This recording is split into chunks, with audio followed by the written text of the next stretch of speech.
I'm Father Edward Perrone, and you're watching Treasury of the Church. Today, we're taking the concepts from previous lessons in Gregorian rhythm, and we'll use that to learn how to properly conduct Gregorian chant.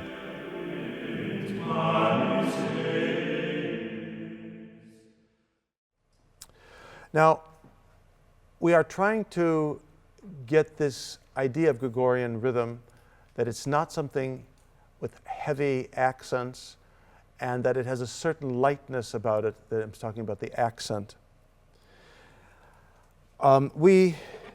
Just to review, we counted this Kyrie. 1, 2, 1, 2, 1, 2, 1, 2, 1, 2, 1, 2, 1, 2, 1, 2, 1, 2, 3, 1, 2, 1, 2. Just to recall, this is the group of 3, yes? 1, 2, 3. If the 1 has a little lift to it, then the 2 must be even lighter. 1, 2, 1, 2, 1, 2, 1, 2, 1, 2, 1, 2, 1, 2, 1, 2, 1, 2, 3, 1, 2, 1, 2. You see the beauty again here that we pointed out last time is that you have 1, 2, 3, 1, 2. It floats yet a little longer than the 2 group because we have the extra count. Now, chironomy actually helps us in Gregorian rhythm because it indicates with gestures of the hand of the choir director, although I will have you do it as well. It helps indicate the rise and the fall of each group, whether it's 1, 2 or 1, 2, 3. So we call these spondaic or dactylic, if it's a group of 3. You don't need to know that, but someday in a quiz program you may get a question like that. All right, so the chironomy is this, that the upswing, let's call it the lifting, is called arsis, A-R-S-I-S. Arsis, and the relaxing is thesis. Arsis, thesis. You see, the arsis and the thesis. Arsis, thesis. So I'm going to do 1, 2, 1, 2, 1, 2, 1, 2. So when we conduct Gregorian chant, we don't conduct it as in modern music. 1, 2, 1, 2, 3. See, it gives that heaviness. We have to have 1, 2, 1, 2. So let's just do a few of these, alternating arsis and thesis over and over with just 2 groups. You know, just the 2 counts, all the spondaic groups. Here we go. Ready? 1, 2, 1, 2, 1, 2, 1, 2, 1, 2, 1, 2, 1, 2, 1, 2. Now, good. Let's do 2 arsis and 2 theses. It will be 1, 2, 1, 2, 1, 2, 1, 2. All right, let's try. Ready? Arsis, arsis, thesis, thesis. All right. So you can see that the gesture is already going to help you sing. Can you see it? Now, we put an arsis on the tonic accent where the melody, especially when the melody is ascending. So I'm going to mark this Kyrie with chironomy. 1, 2, another arsis, thesis, thesis, thesis.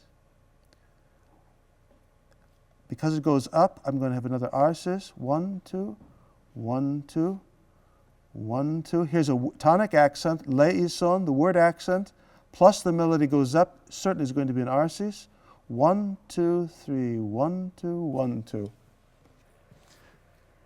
So we're going to start 1 arsis and a second arsis, thesis, thesis, thesis, arsis, thesis, thesis, on the le, which is the tonic accent, arsis, thesis, thesis. All right? Here we go. Let's see if we can make it. I'll sing. You don't have to sing. If you wish to sing, please do, if it helps. But I want to concentrate on the conducting. Here we go. Let me take...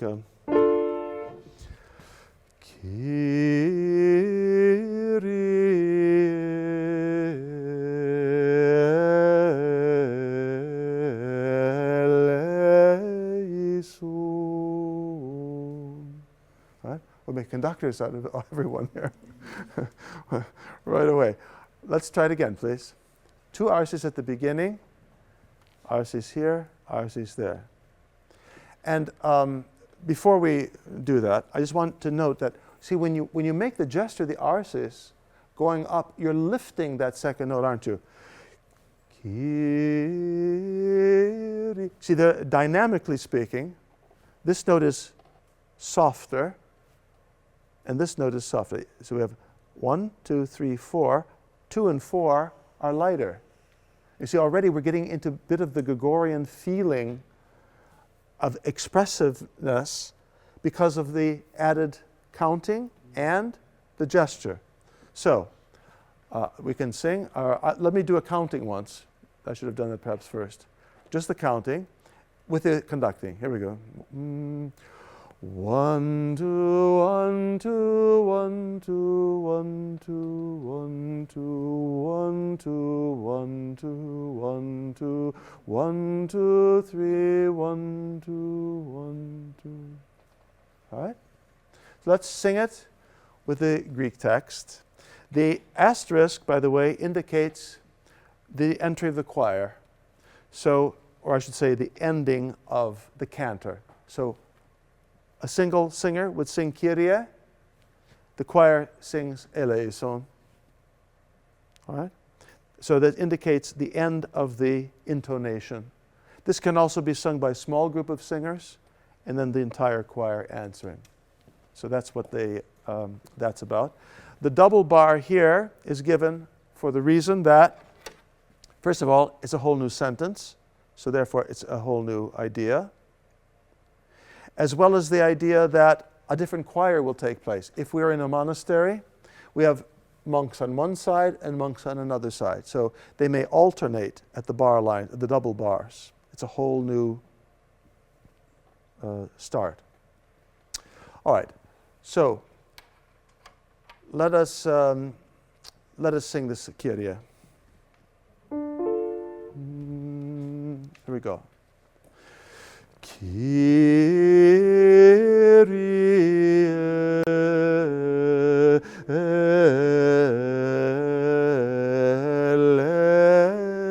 eleison. Off.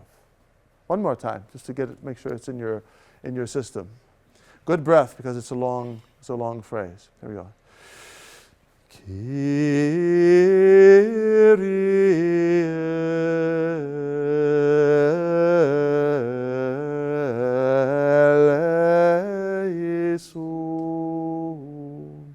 You can practice at home your arsis and thesis to make them nice and smooth, because it should also be a beautiful gesture, right? Chant is beautiful music, and it should have beautiful conducting of the chant.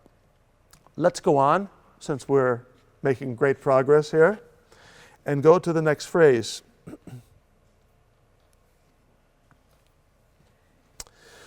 We have to do our counting first. You see, it's always doing this spade work, which is so important to make the chant beautiful. Just so you appreciate where we've been thus far, if you had come in here without any counting experience, and you had this in modern notes, and I said, let's just try singing this piece of music, you would tend, I think, with our modern musical training, to sing it this way. Kyrie eleison. There'd be no expression, because there's nothing indicated. There's no crescendo, decrescendo, piano, forte. There's nothing to tell you. There's no phrase marks. There's nothing. There's no jubilant. But you see, it's in the music. This is the beauty here, that it's integrated into the very essence of of the melody.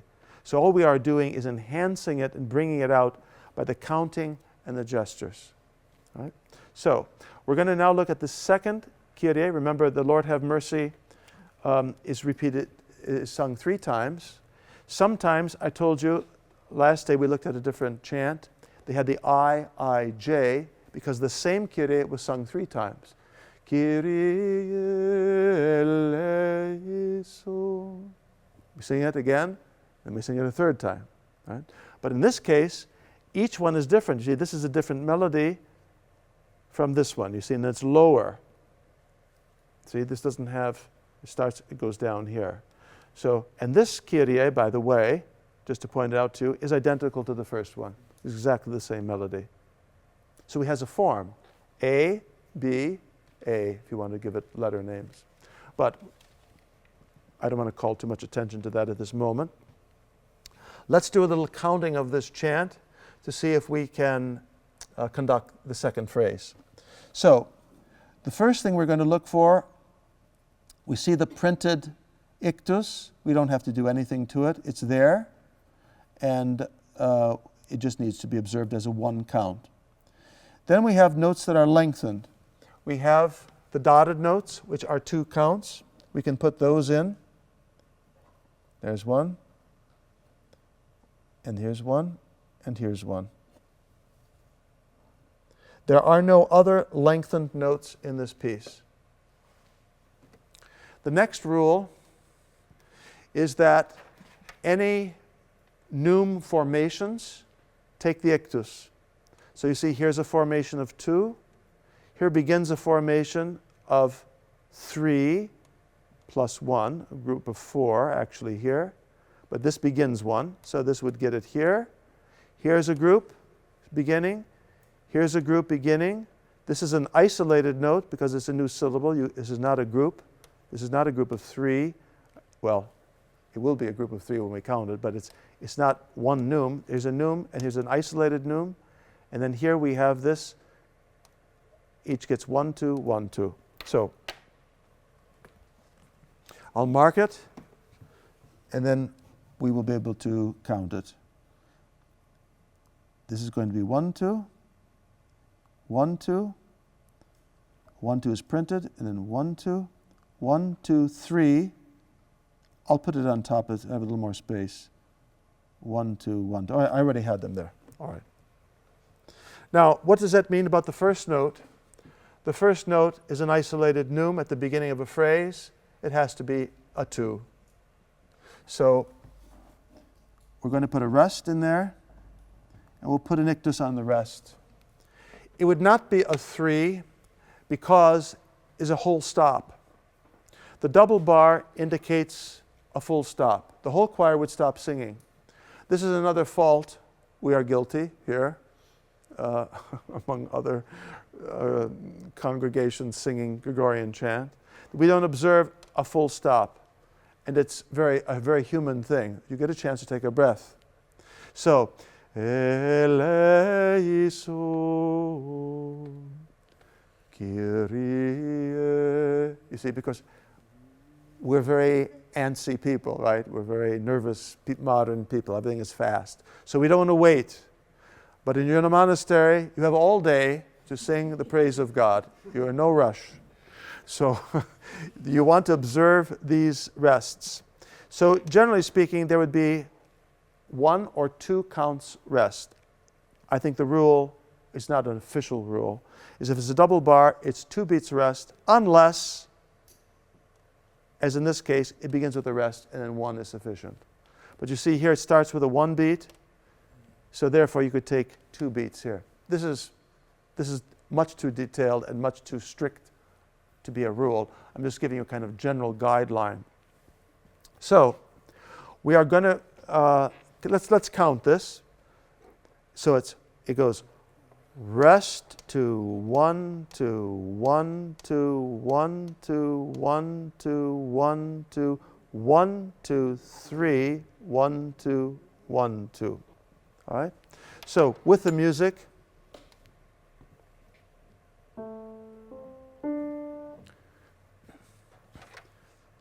Rest 2, 1, 2, 1, 2, 1, 2, 1, 2, 1, 2, 1, 2, 3, 1, 2, 1, 2. And of course you will notice that this much of the melody from here is repeated here. So the only thing that's different is the word Kyrie. This extension, this musical extension, is a repetition of this Kyrie's music. So already it gives it forms, it gives it some shape because of the repetition. So we have this. Let's count it, the numbers, and sing the music. Ready?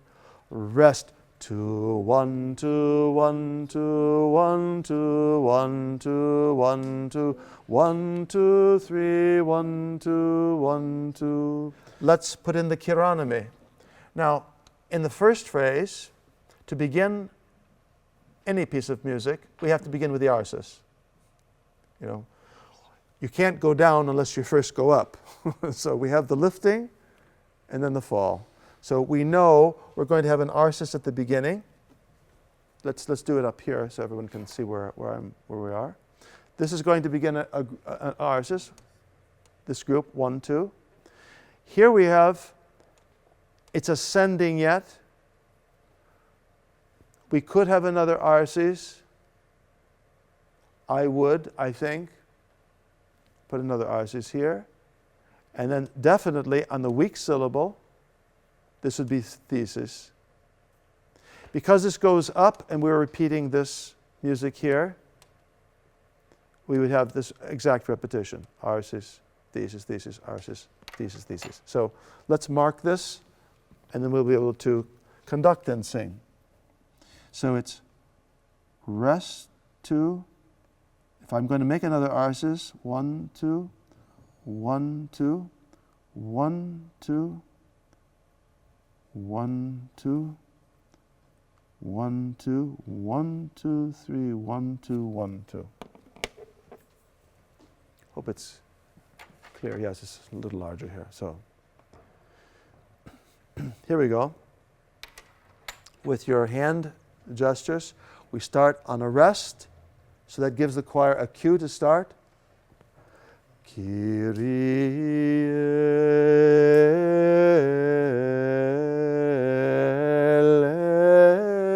eleison. One more time, please. Rest. Kyrie eleison.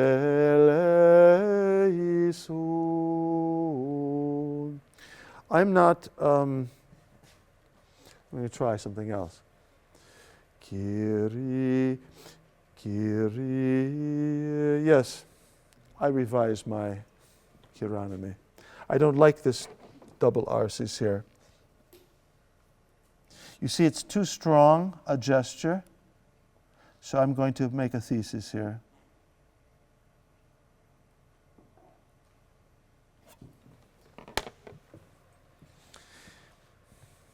Now, my revised version for you is Kyrie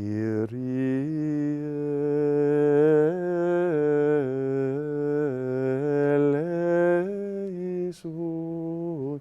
It gave too much emphasis putting 2 arsis in a row. You put 2 arsis in a row at the beginning here. Kyrie, because it's ascending. You see, this is a crescendo, although not to fortissimo, but it is a crescendo, right?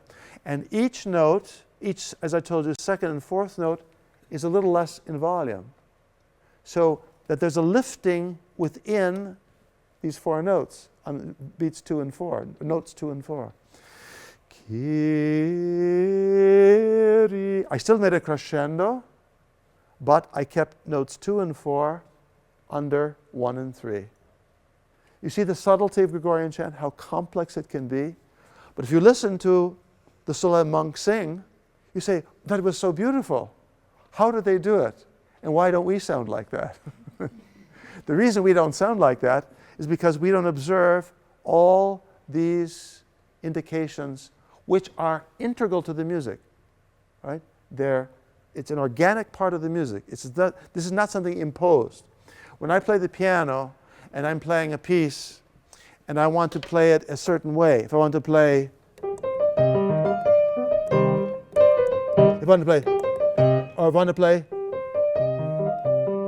see, I can play it staccato, I can play it legato, I can play something in between. But in chant, we don't impose our interpretation on the music. We extract from the words and extract from the music its own beauty and its own meaning. Its own expressiveness is in the melody itself. So that's the secret of singing Gregorian chant and singing it well or singing it not so well. So we want to try singing this Kyrie, conducting both these phrases with our chironomy. All right? Here we are. In fact, we can do all three because the first one is repeated as number 3. So here we are. Your hand ready? Sing. Kyrie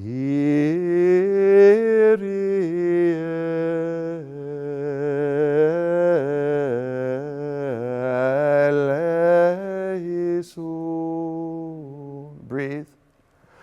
Kyrie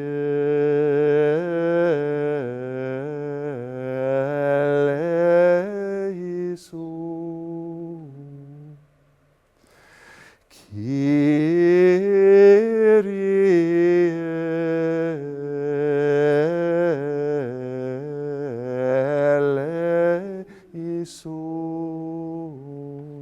Yes, we need breath. You see, singing that tires me, my voice. So in a monastery, they knew that. They do that all day long. How do they do it? They alternate choirs. See, there was a method behind that idea of alternating. They can sing the Psalms for hours. And the way they do it is they sing in alternation. One side of the church, the other side of the church. And they banter back and forth the text of the Psalm. All right. I think we can do a little bit more in this Kyrie yet in this session because I want you to get the feel of owning a piece of Gregorian chant, that you know this piece. Now we have something entirely new, and you see that instead of hovering about the note D,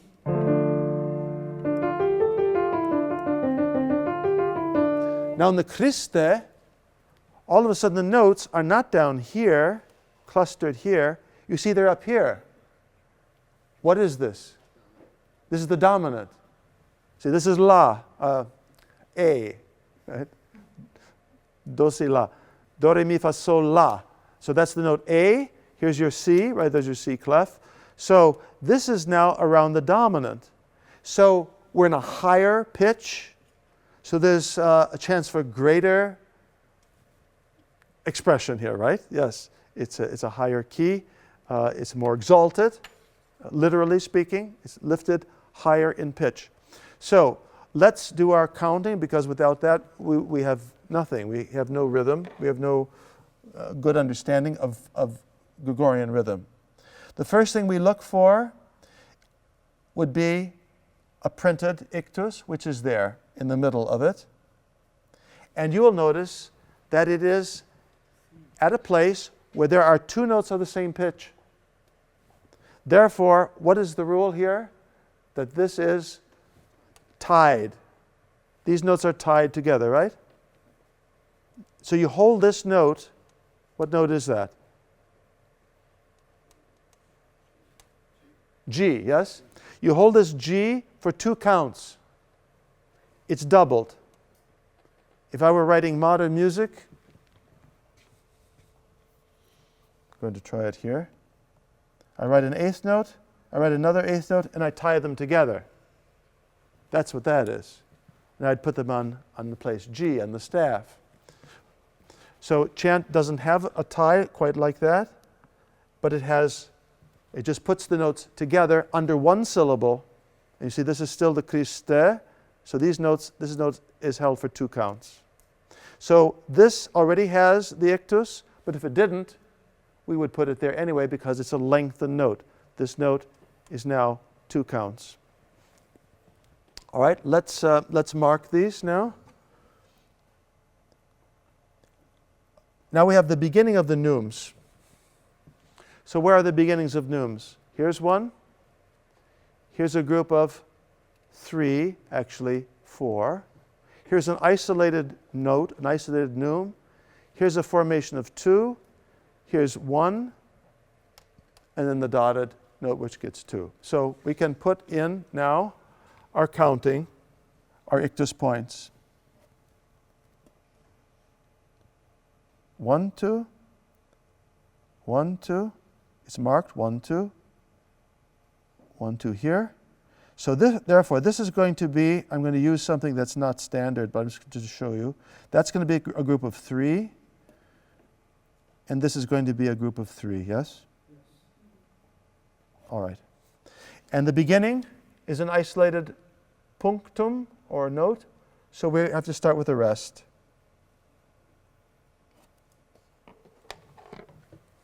Let's just say the numbers. Here we are.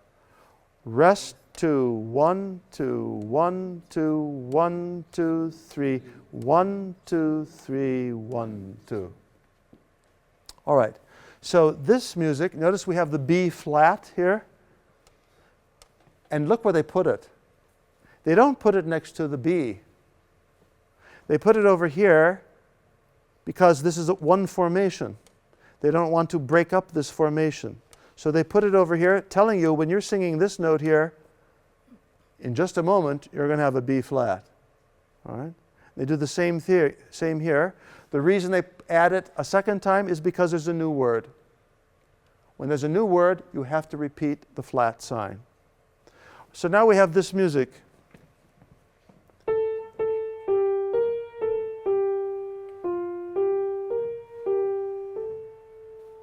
You see, in the beginning we were down here.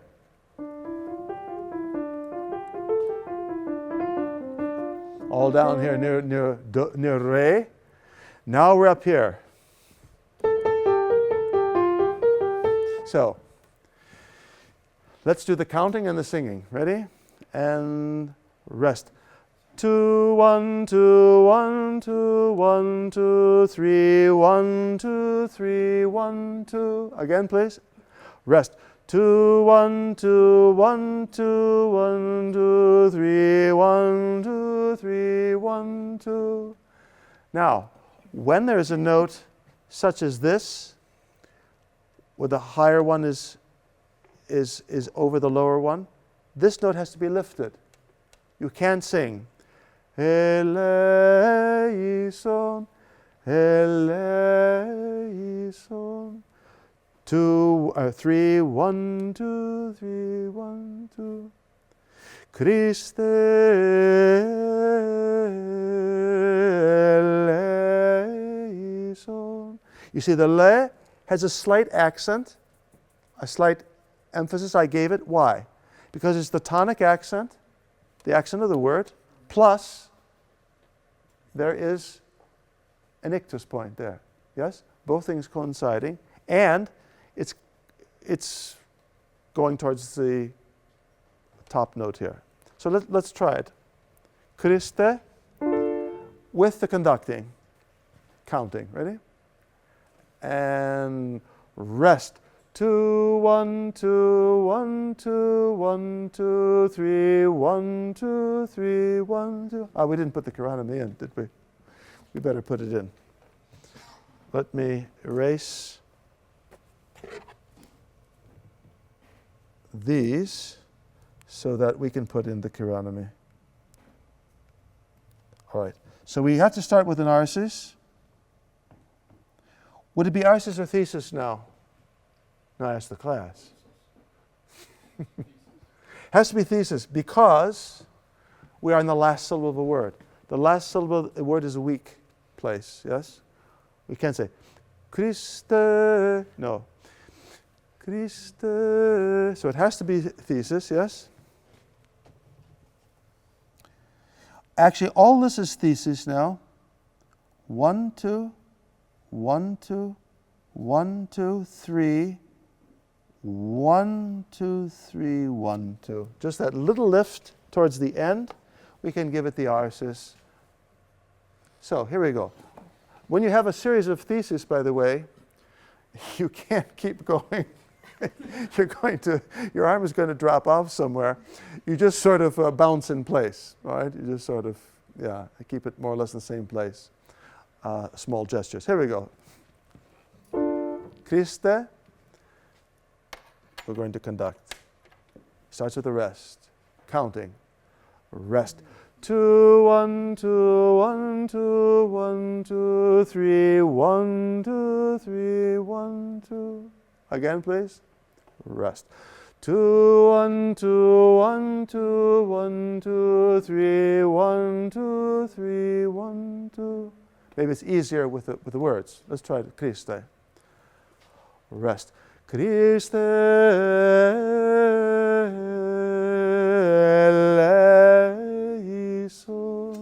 You see, here's a group of 3, isn't it? 1, 2, 3. And that thesis has to go just a little longer than you would like. It's a little uncomfortable doing a 3. Watch. Christe eleison. So you had to go just a little bit longer than we might like. And I want to hear a little expression in your singing now. Here, a little crescendo going up. When you get to the top, you cut back, you lift. Eleison. Don't hit the top though. Here we go. Ready? We start with a rest. Rest. Christe eleison. I heard some expression. Good. One more time and we'll have it for today.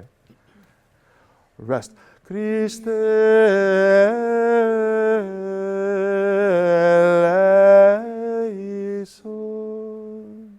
Oh, we did 2 lines of chant. Good. Congratulations. Next time we'll review the individual notes of Gregorian chant and how they relate to rhythm. Thank you for watching. God bless you.